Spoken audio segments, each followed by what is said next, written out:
ইসলামী রাষ্ট্র কিভাবে প্রতিষ্ঠিত হয়? লেখক সৈয়দ আবুল আলা মাউদুদী, অনুবাদক আব্দুস শহীদ নাসিম। ১৯৪০ সালের কথা। আমাদের উপমহাদেশ তখন স্বাধীনতার জন্য উত্তাল।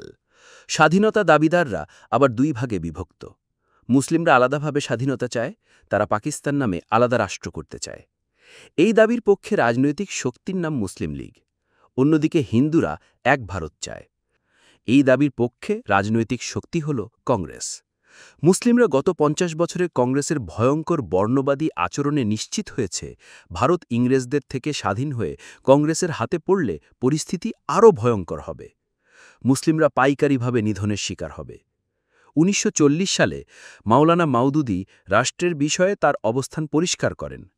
এটা সে সময়ের কথা, জামাতে ইসলামী তখনও প্রতিষ্ঠিত হয়নি, তবে মাওলানা একজন ইসলামিক স্কলার হিসেবে সারা হিন্দুস্থান জুড়ে খ্যাতি পেয়েছেন। ১২ই সেপ্টেম্বর আলিগড় বিশ্ববিদ্যালয়ের স্ট্রেচি হলে ইতিহাস ও সংস্কৃতি সংসদের উদ্যোগে অনুষ্ঠিত সভায় মাওলানা মৌদুদীকে অতিথি করা হয়। সে প্রোগ্রামে অতিথির বক্তব্যে মাওলানা মাউদুদী ইসলামী রাষ্ট্র গঠন কিভাবে হবে তা নিয়ে আলোচনা করেন। তার এই বক্তব্য আলিগড় বিশ্ববিদ্যালয়ের ছাত্ররা বই আকারে বের করে। বইটির নাম দেয়া হয় ইসলামী হুকুমত কিস তারহা কায়েম হতি হ্যায়। এই বইটি উপমহাদেশে ব্যাপক তোলপাড় করে। এই বইটি বাংলায় অনুবাদ হয় প্রথমে ইসলামী বিপ্লবের পথ এই নামে, পরে সংশোধন করে ইসলামী রাষ্ট্র কিভাবে প্রতিষ্ঠিত হয় এই নামে প্রকাশিত হয়। বইটি বাংলায় অনুবাদ করেন আব্দুস শহীদ নাসিম। মাওলানা মাউদুদীর এই বক্তব্যকে ৬টি ভাগে ভাগ করা যায়। ১. রাষ্ট্র ব্যবস্থার স্বাভাবিক বিবর্তন। ২. আদর্শিক রাষ্ট্র। ৩.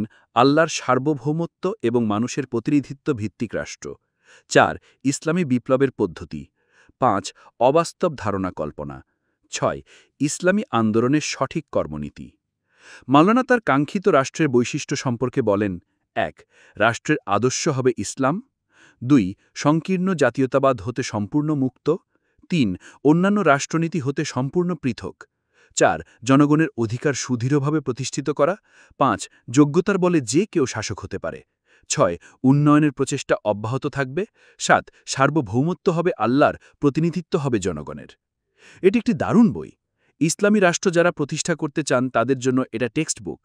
ইসলামী আন্দোলনের কর্মীদের এটা পড়া দরকার।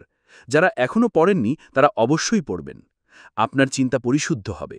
ইসলাম প্রতিষ্ঠার জন্য যারা চেষ্টা করছেন তাদের অন্তরে যদি চরমপন্থী ধারণা থাকে তবে তা দূর হবে ইনশাআল্লাহ।